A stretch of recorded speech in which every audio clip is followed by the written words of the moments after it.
નમસ્કાર મિત્રો, board practical exam માટે આપ સૌને ખૂબ ખૂબ શુભેચ્છાઓ. ઘણા બધા મિત્રોના કોલ અને કોમેન્ટ્સ પ્રશ્ન 4 નમૂના માટે હતી કે સર આપે બહુ સરસ રીતે નમૂનાઓનો પ્રશ્ન સમજાવ્યો છે, પરંતુ લખવામાં લખાણ બહુ લાંબુ હોવાથી 4 મિનિટમાં પૂર્ણ થાય તેમ નથી. તો આજનો વિડીયો ખાસ પ્રશ્ન 4 આપેલ નમૂનાને ઓળખો અને વર્ણવો તેના માટે પોઈન્ટ ટુ પોઈન્ટ કેવી રીતે લખવું તેના માટે છે. આપ સૌ જાણો છો તેમ 50 માર્ક્સની પ્રેક્ટિકલ એક્ઝામમાં માત્ર નમૂનાના પ્રશ્ન 4નું વેઇટેજ 50% છે. કુલ 8 નમૂના છે અને દરેક નમૂનાના 3 માર્ક્સ છે, એટલે કુલ 24 માર્ક્સ તો માત્ર નમૂનાના જ છે, જેમાં દરેક નમૂનાના લખાણ માટે આપને 4 મિનિટનો સમય મળશે. આ 4 મિનિટમાં આપે સૌથી પહેલા નમૂનાને ઓળખવાનું છે કે આપેલ નમૂના નંબર 1 એ અંડપિંડના આડા છેદનો છે. નમૂનાની સાચી ઓળખ માટે આપને 0.5 માર્ક્સ મળશે. ત્યારબાદ આ નમૂનાની તમારે રેખાંકિત આકૃતિ દોરી સાચું નામ નિર્દેશન કરવાનું છે, તેના માટે પણ આપને 0.5 માર્ક્સ મળશે. અને છેલ્લે આ નમૂના માટેનું સાચું વર્ણન તમારે લખવાનું છે. આ માટે તમને 2 માર્ક્સ મળશે. એટલે આ રીતે એક નમૂનાના 3 માર્ક્સ લેખે 8 નમૂનાના જે તમે સંપૂર્ણ સાચા લખ્યા હશે તો કુલ 24 માર્ક્સ મળશે.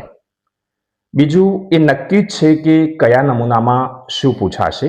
જેમ કે નમૂના 1માં શુક્રપિંડ અથવા અંડપિંડના છેદનો ચાર્ટ અથવા તો સ્લાઇડ ગોઠવેલી હશે.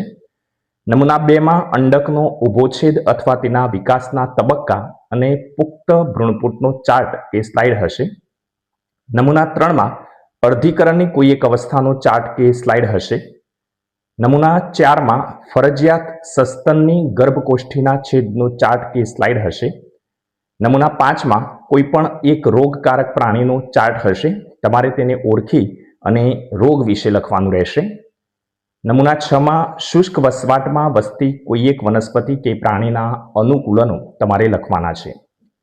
નમૂના 7માં જલીય વસવાટમાં વસતા કોઈ એક વનસ્પતિ અથવા તો પ્રાણીના અનુકૂલનો તમારે લખવાના છે. અને નમૂના 8માં રચના સદૃશ્ય અથવા તો કાર્ય સદૃશ્યના પૂછાયેલા વનસ્પતિ કે પ્રાણીના કોઈ એક ઉદાહરણ વિશે તમારે લખવાનું રહેશે. ઓકે, તો હવે તમને બરાબર સમજાઈ ગયું હશે કે કયા નમૂનામાં શું પૂછાશે, બરાબર ને?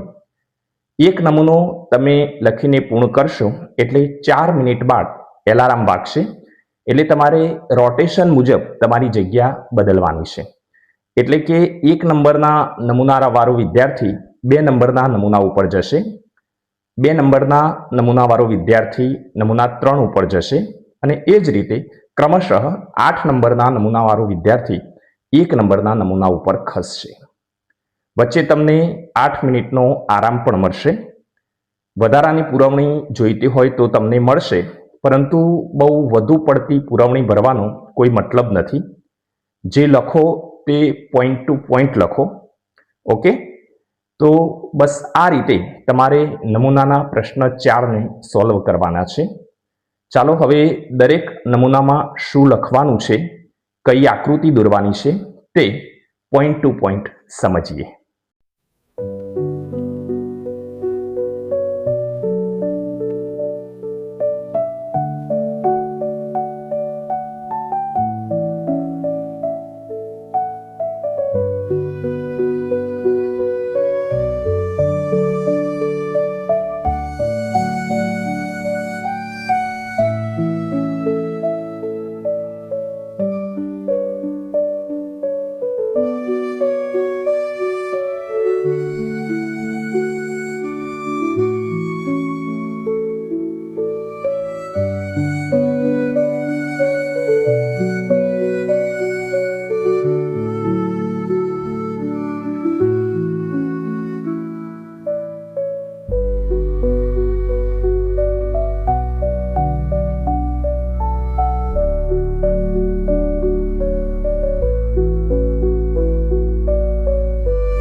તો આ હતી પ્રશ્ન 4ના 24 માર્ક્સના નમૂનાની સંપૂર્ણ સમજ.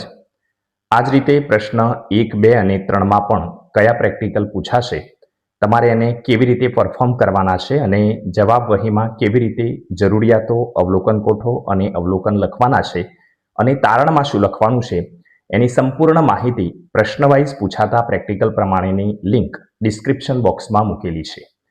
તો લિંકને ક્લિક કરી સીધા જ એ પ્રેક્ટિકલમાં તમે પહોંચી જશો અને પ્રેક્ટિકલને સંપૂર્ણ સમજી લેશો. ફરી એકવાર આપ સૌને પ્રેક્ટિકલ એક્ઝામ માટે બેસ્ટ ઓફ લક. બસ આ જ રીતે સ્ટ્રેસ મુક્ત રહી ભણતા રહો, નવું શીખતા રહો, મસ્ત રહો અને સ્વસ્થ રહો. Thank you very much.